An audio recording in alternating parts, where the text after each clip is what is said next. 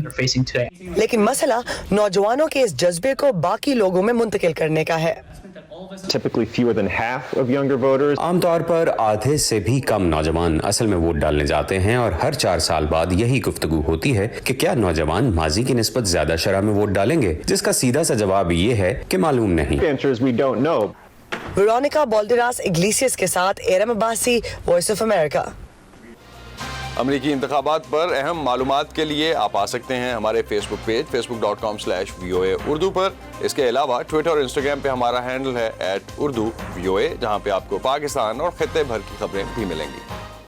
اقوام متحدہ کے مطابق دنیا بھر میں نوعمر لڑکیاں ترقی کے لحاظ سے اس قدر پیچھے رہ گئی ہیں کہ آج وہ دنیا کے حالات کا مقابلہ کرنے کے لیے تیار نہیں ہیں.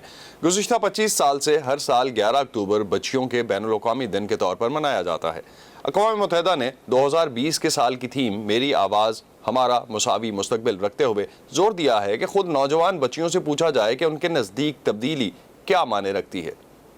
صنفی عدم مساوات کی وجہ سے جن چیلنجز کا انہیں سامنا ہے ان کے حل کے لیے ان کی آوازوں کو بھی شامل کیا جائے. اگر معاشی لحاظ سے دیکھا جائے تو اس وقت لڑکیوں کو لڑکوں کے مقابلے میں تعلیم، تربیت اور ملازمت کے بہت کم مواقع دستیاب ہیں. لڑکوں میں سے ہر 10 میں سے 9 کو، جبکہ لڑکیوں میں سے ہر 4 میں سے صرف 3 کو یہ مواقع دستیاب ہیں.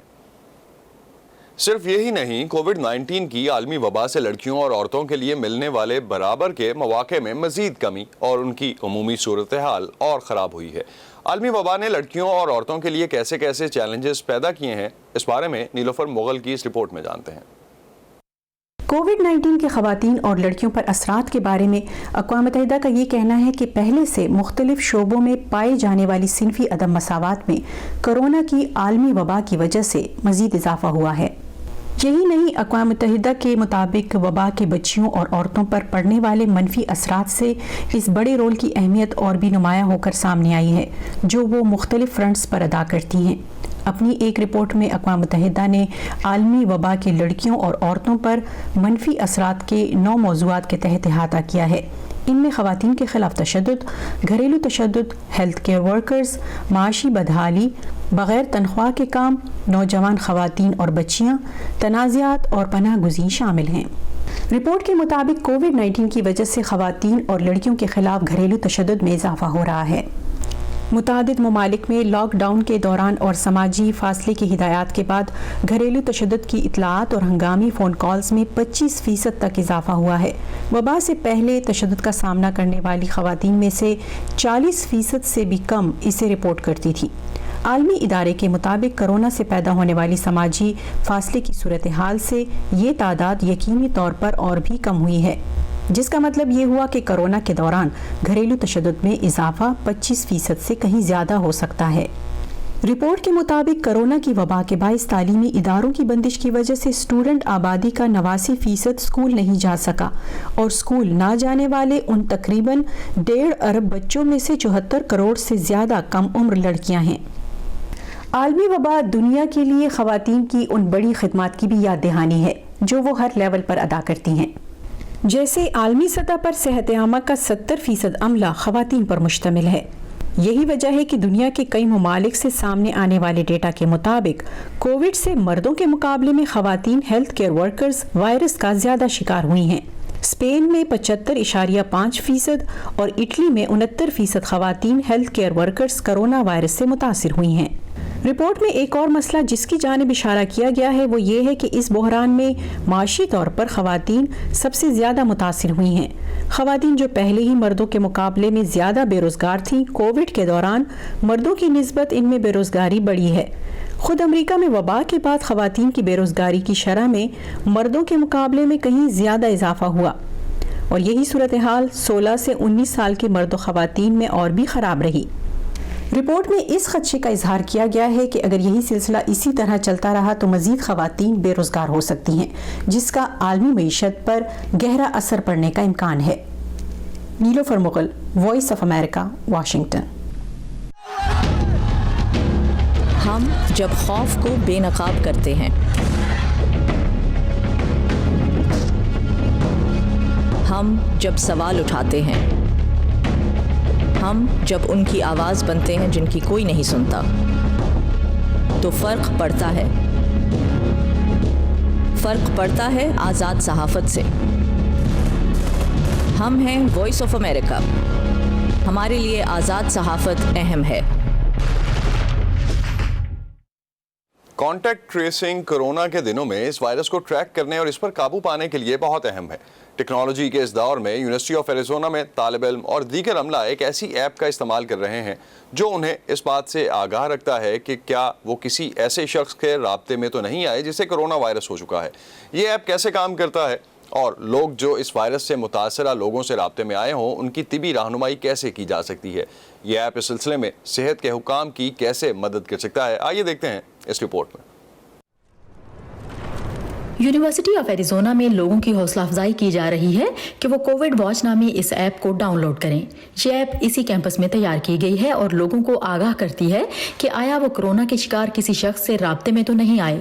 اس سے یہ جاننے میں بھی مدد ملتی ہے کہ اس رابطے کے بعد آپ کو انفیکشن کا خطرہ کس حد تک ہے، جس سے طبی عملے کو ہر شخص کو انفرادی طور پر صحت سے متعلق ہدایات دینے میں بھی آسانی ہو جاتی ہے۔ اب کیمپس اس قابل ہو چکا ہے کہ وہ رابطے کے نوٹیفیکیشن کی سطح طے کر سکے۔ اس کا کیا مطلب ہے؟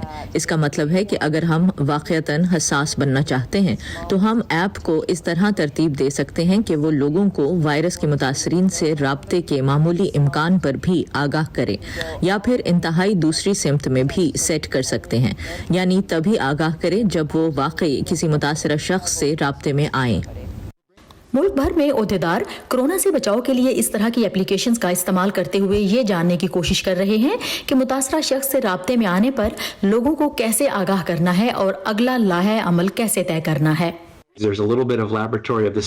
امریکہ میں اس حوالے سے تھوڑی بہت تحقیق جاری ہے۔ ایریزونا میں کچھ کام ہو رہا ہے اور ورجینیا میں ممکن ہے کچھ مختلف کام کیا جا رہا ہو۔ ہم جاننے کی کوشش کر رہے ہیں۔ ممکن ہے اس وبا کے دوران ہم ہر بات نہ جان سکیں، لیکن جو بھی اب سیکھیں گے وہ مستقبل میں کسی ایسے ہی برے وقت میں کام آئے گا۔ اس وقت تو یہ ہدایات ہیں کہ اگر آپ کسی متاثرہ شخص سے رابطے میں آئے ہیں تو 14 دن کے لیے خود کو الگ تھلگ کر لیں، لیکن کووڈ واچ نامی اس ایپلیکیشن کے شریک بانی کہتے ہیں کہ اس طرح کی ٹیکنالوجی طبی عملے کو یہ سہولت فراہم کرتی ہے کہ وہ ہر شخص کو ضرورت کے مطابق الگ الگ ہدایات دے سکتے ہیں۔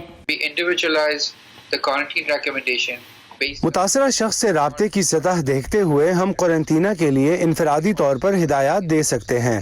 اس کے علاوہ اب ہم اس میں یہ اہلیت بھی شامل کر رہے ہیں جس سے آپ کی عمر اور صحت کی صورتحال کی بنیاد پر آپ کو درپیش خطرے کا اندازہ کیا جا سکے، اور ہم ہر شخص کے بارے میں باریکی سے جانتے ہوئے اسے مخصوص ہدایات دے سکتے ہیں۔ ایسا شہر جہاں چند کیسز سامنے آئے ہوں ممکن ہے وہ متاثرہ شخص سے رابطے میں آنے والے تمام لوگوں کو قرنطینہ کا حکم دے دے، لیکن ایسا شہر جہاں متاثرین کی تعداد زیادہ ہو وہاں اس ایپ سے آپ ہائی رسک لوگوں کو آگاہ کر سکتے ہیں، لیکن اس کے لیے لوگوں کا اس ایپ کو ڈاؤن لوڈ کرنا ضروری ہے۔ مجھے ذاتی سوالات سے متعلق کچھ تشویش تھی، اور یہ کہ نام کے علاوہ لوگوں کو جانے بغیر انہیں کتنی معلومات دوں۔ یہ پیغام کہ یہ متاثرہ شخص سے اس سے دور رہیں، اس کے پیچھے کیا طاقت ہے؟ میں نے اس بارے میں سوچا، مجھے اچھا لگا۔ ظاہر ہے انہوں نے ذاتی معلومات پوشیدہ رکھنے کے لیے کچھ اقدامات تو کیے ہی ہوں گے۔ میرے خیال میں تو یہ قانون کے مطابق ہی ہے۔ لوگوں کو محفوظ اور کیمپس کو کھلا رکھنے کی امید میں یونیورسٹی کے عہدیداروں کی توقع ہے کہ یہ ایپ ان کی مدد کرے گی۔ مشائل کوئن کے ساتھ سعدیہ زیبران جھا، وائس آف امریکہ۔ یہ تھا آج کا ویو 360۔ اسٹے سیف، اور اس پروگرام پر اپنے فیڈ بیک کے لیے آپ آ سکتے ہیں ہمارے فیس بک پیج پر facebook.com/VOA Urdu۔ اس کے علاوہ ٹویٹر اور انسٹاگرام پہ ہمارا ہینڈل ہے @UrduVOA، جہاں پہ آپ کو دنیا بھر کی خبریں بھی دیکھنے کو ملیں گی۔ اب تک کے لیے اتنا ہی۔ اسد اللہ خالد کو اجازت دیجیے، خدا حافظ۔